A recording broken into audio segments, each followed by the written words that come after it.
give them the idea to think that you deserve more time with your family. You shouldn't have to spend as much time here working. So maybe it's also thinking about changing our attitude as a city on how we treat our employees.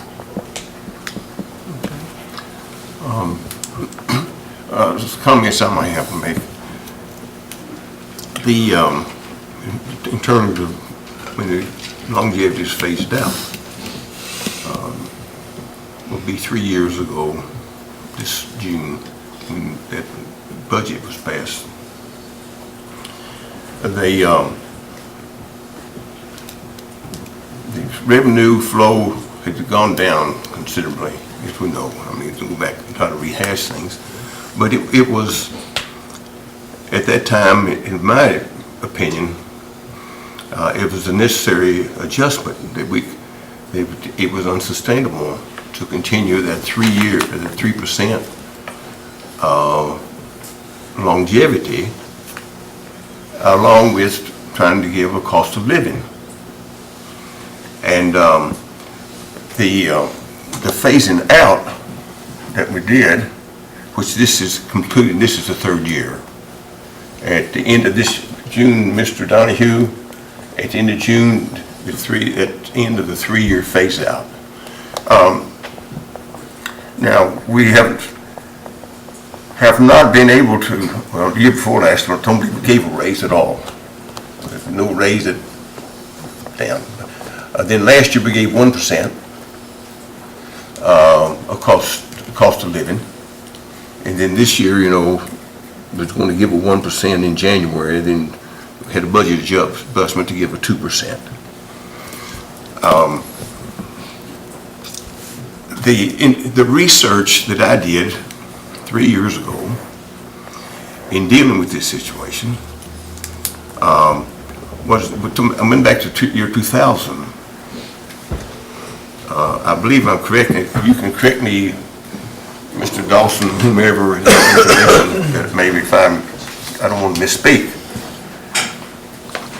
But at that time, around year 2000, we increased occupational tax from, I believe, 1.5 to 1.75.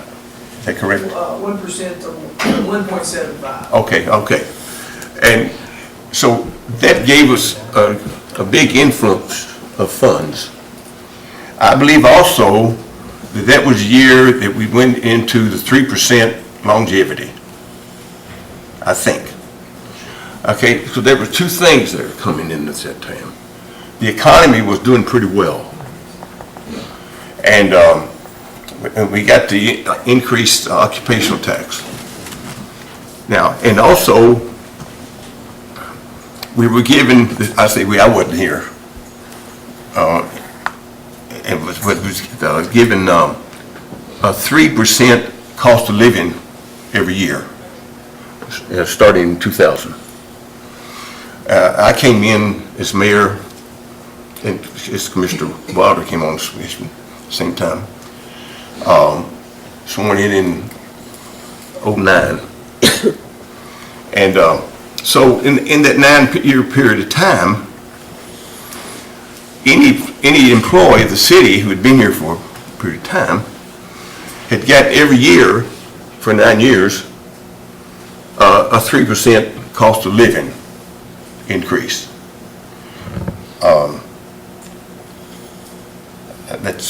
I think I'm right on that. Then they would have also had 3 years of longevity. So the 3 times 7 years or whatever, 3 times 9 is 27% increase, cost of living. And then they had 3%, so that's 9. So from 2000 to 2009, the employee had gotten 36% raise. And as we looked at that budget, though, that year, the revenue was flat, and the cost, the employee compensations were going up, which also took up with the retirement fees. Likewise, so that was a rationale, as my rationale. And we looked at the personnel policies, compensation policies. In my opinion, as I recall discussing, Commissioner Wilder was part of this discussion too, and Commissioner May. It was not, in my personal opinion, I was not against any kind of pay for employees if money's available, and but if you had to come down on the side of cost of living as compared to longevity, I come down on cost of living because everyone gets that. So at the time, you see, we didn't give a raise that year because of the money. But I mean, when money becomes more plentiful, then I think cost of living should be the first, my personal opinion, should be the first consideration. Now, the idea of tying in some standard of looking at the type of employee, assuming all employees are good, some are better than others. And so if there's, once, in my thinking, once you got enough to give them a cost of living, if there's funds there, then scattered about some way, whether it's bonuses or what have you, or raise, but have built in some type of standard for the employees who really are. Now, this goes back, I know when I was in education years ago, back in the 70s, big discussion on merit pay for teachers and all. And I went through the thing under former administration when we had, if you did real well on a rating scale of 1 to 5, and you get monies. And I understand the subjectivity that's involved in when you get down to merit pay.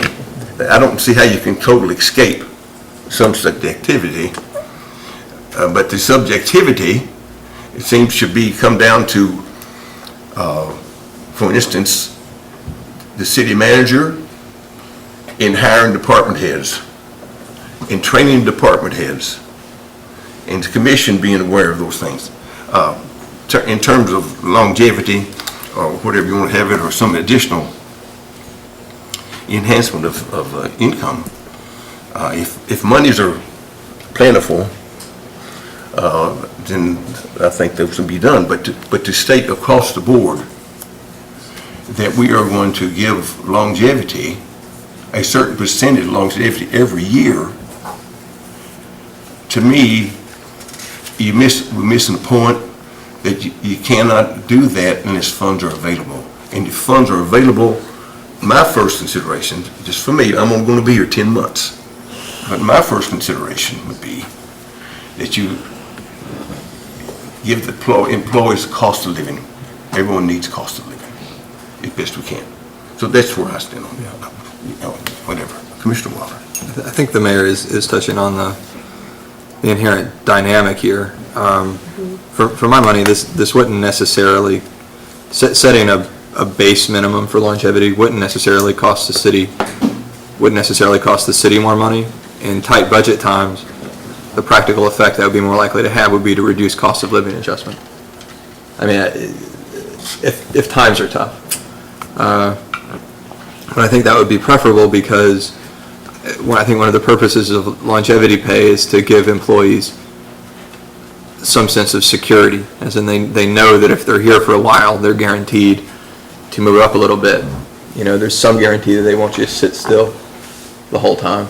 And I think there's kind of a problem with the concept of the availability of funds, it's just so subjective. I mean, we can, the year that longevity pay was phased out, employees didn't get a the year longevity pay was reduced from 3% to 1%. Employees also didn't get a cost of living adjustment that year. They did get a slight break on their insurance, but a raise, when you get it, that sticks with you and you can build on it.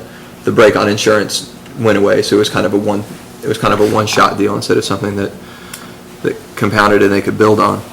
But the year we did that, it was because, a lack of funds was cited. And that year we socked away, I think we added $1.3 million to the reserves. So there were $1.3 million that weren't available for employees because our budget was tight, but we added that, we ran a $1.3 million surplus and added it to our reserve fund. The next, and more recently, when this commission chose to increase the 1% cost of living adjustment to 2%, it was in light of another anticipated surplus, or another anticipated growth in our reserves at the end of the 2011 fiscal year. My point there is, we can always claim that funds are or aren't available for anything. There's no guarantee there for employees. And as a matter of, full disclosure, my wife works for the city and is eligible to receive longevity pay. She's, voluntarily waived it entirely, so she'll never get any, longevity increases as long as she stays with the city. And she just did that so that I could advocate for it without anybody trying to muddy the waters and politicize the issue, But I say that to point out this is something, obviously, that we really believe would be a benefit to the city, or we wouldn't be sacrificing part of our own income in order to advocate it.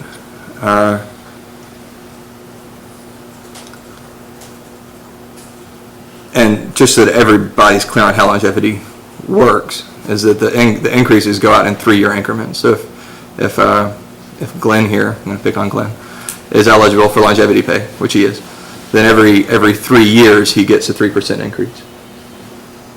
And a third, basically, the numbers don't work out quite this clean, but as a general rule, exactly a third of employees get a 3% increase every 3 years. So what that averages out to is a 1%. The practical effect that has is a 1% increase every year. That's what longevity actually costs us, is 1% a year.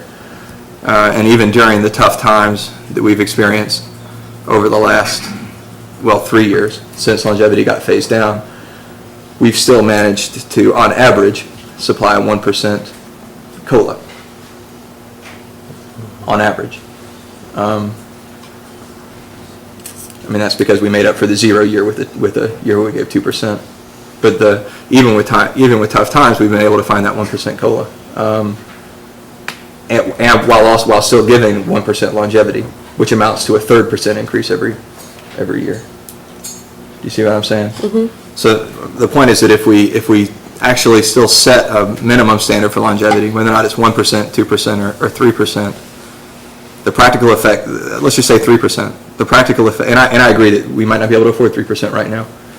I don't think the amount matters so much as the guarantee, as just the security, the knowledge that if folks stay with the city, there's some guarantee that they will move up over time. There's some guarantee that they won't just sit stagnant. And if that security comes at the expense of less, of reduced cost of living, when the budget really does get tough, frankly, I still think that's worth it. Fiscally, it would have the same impact on the city either way. And over time, it would have the same impact on every city employee's paycheck over time.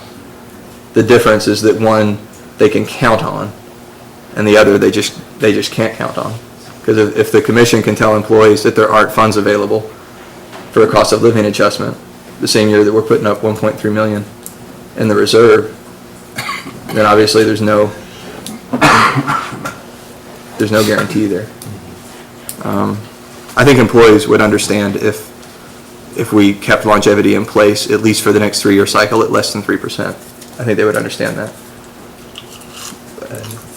But I think just some guarantee, even if it's just a guarantee of a minimum of 1% every year, subject to a minimum of 1%, and maybe subject to more, with the availability of funds, but as long as there's just some guarantee that there will be something over time, even if it's meager.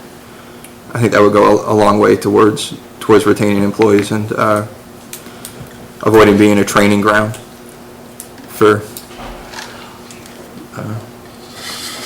public safety officers in particular, because their training periods are so long.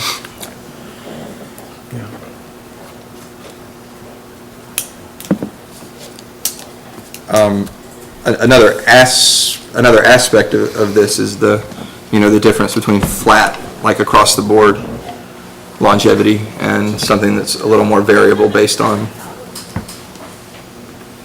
performance. So I guess what I'm advocating is a minimum of, what I'm putting on the table is a minimum of 1% longevity, and just switch it back to the old rules where it's flat, and leave the door open to a higher number if the funds are available, which can just be assessed on a 3-year period, or longer. I think Commissioner Mays, 3 years is kind of arbitrary. I'd be open to discussing different cycles. But I'd like to, Please. before making a decision, I'd like to see the numbers break down on what that means, 1%, and what does it mean over 3 years, or what does it mean, as Commissioner May suggested, 5 years, just to get a grip on, the money situation with regards to that, and what differences are out there. Make a more informed decision. I don't think there's any particular rush. As long as we work this out by the time we pass the next budget, I think as long as we work it out by the end of the fiscal year.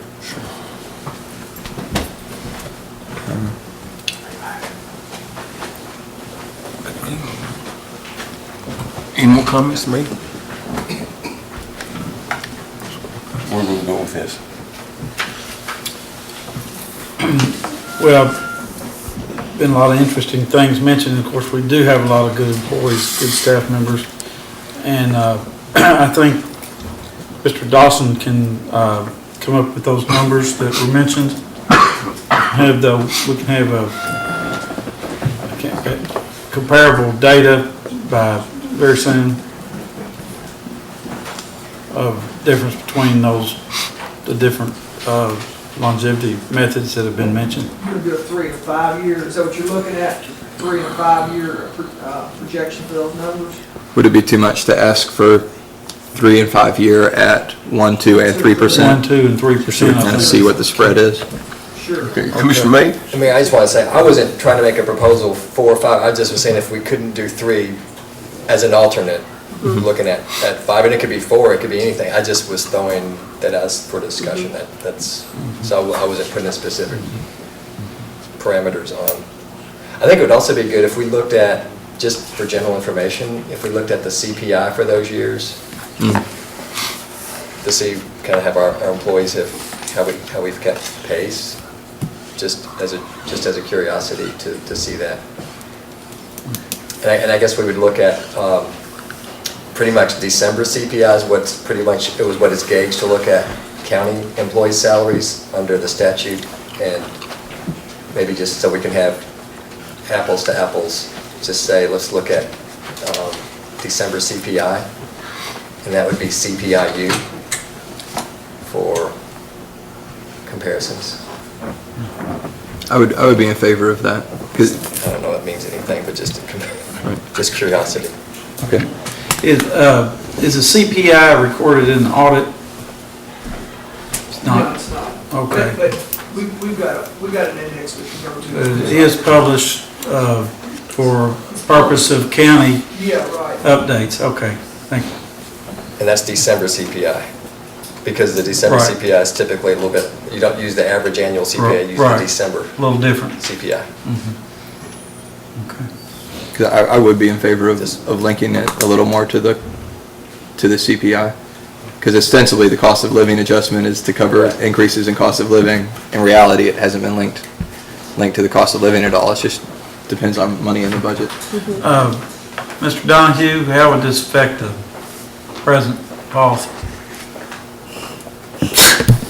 I was just going to say, I agree with Steve. I think there's a website where the CPIU is, and I think it is the most commonly used December. number that's used in these kinds of discussions. The current ordinance that we've got has got a lot of flexibility built into it, and just a couple things that I did want to bring up regarding the 5-year thing, and this was just for your all's information. When I was meeting with our employee advisory committee in 09 and 10 for the ordinance that we have now, I started a note of things that had changed going back to 1994. And one of the things that several employees that were on that advisory group told me, and I wouldn't say it was a majority because I have no idea, some of them weren't even here in 2000, but the city had a 5-year longevity plan prior to 2000, and in 2000, an employee group proposed and encouraged the city to change it to 3.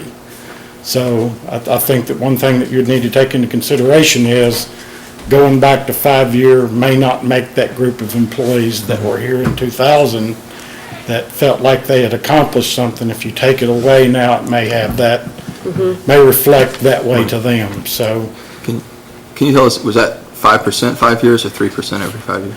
I believe it was, way before my time, obviously, but I believe they were 3% going way back. And that got ramped up to 2. But those were the kind of things that I wanted to add, and once again, the ordinance that you're under right now has some flexibility built into it. I think the thing that you've got to understand, and I think we all learned this in 2009, was while we can talk about a guarantee, there really are no guarantees. If you want to say the old ordinance guaranteed longevity increases, well, we all know how that worked out. And at any time, there's 3 votes Sure. in your elected body to change directions and unguarantee it, then those 3 votes have the ability to do that. But that was really just a couple of points that I had written down that I wanted to make sure you took into consideration. Thank you, Randy. What year was the Mercer study finalized and the results presented to the commission? I believe there was one in 2004 or 2005, and then there was another one. I came here in March of 2009, and I believe they presented in July of 2009, and we adopted ordinance changes with a lot of the recommendations in July of 2010. So, thanks. Thank you. Thanks, Randy. If I could say, I think Randy makes a good point about there not actually being any guarantees. And we can get philosophical. I mean, I think that applies to life across the board. And in that sense, I say security is really a state of mind. If we want folks to feel secure in their positions, I acknowledge that's just a feeling. I mean, there's no guarantee that a meteorite isn't going to wipe Frankfurt off the face of the map tomorrow. But as much as possible, we want folks to feel secure and offer them as much security as we can, I think.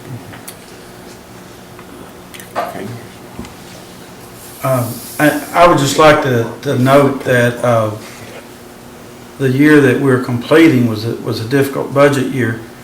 When I brought that budget in, we acknowledged, or at least I acknowledged, and it's on the record, that I didn't think this year would be the really, really tough year, but I thought the following year would be. And I didn't think I'd be here the following year, but I'm going to be here the following year. And we can see that the budget is going to be very difficult. And however, the good thing is that the year that we are going to complete in June, we had no layoffs and we had no furloughs, and so we have maintained for the very large part our staffing and personnel.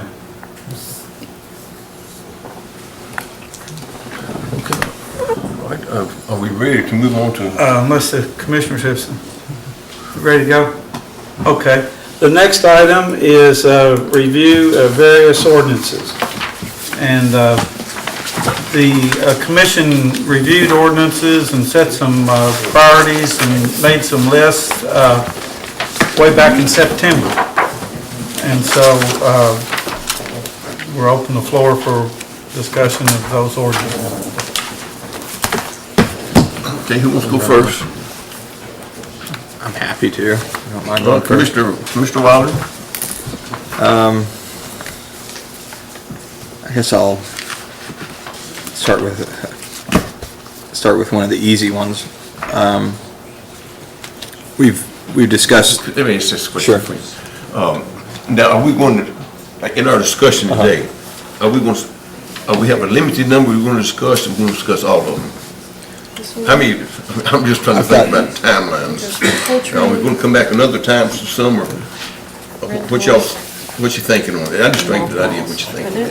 I can say that I had 6 I hope to discuss, although I suspect that half of those wouldn't take much discussion, that we'd either have a consensus to, do some more research and put something in writing, or to just let go and walk away. I'm just trying to get a feel. Sure. Yeah. Yeah, I mean, it's just, I've only got really 2 that I'm interested in, so. Okay. I was going to bring up mothballs first, just because that one's pretty simple. I'm sorry to interrupt you. Go ahead. Oh, no, it's fine. Thank you, Mayor. One that we had discussed is just a local ordinance matching federal laws regarding improper use of mothballs. If you remember, Mayor, we had some citizens come, I can't remember exactly when, but sometime last year, concerned that... It was early summer, I think it was early summer. May, June. Concerned that some neighbors were using mothballs for pest control in the yard. Mothballs are obviously essentially a controlled substance. I mean, because they contain toxic chemicals, and according to federal law, you're not supposed to use them for anything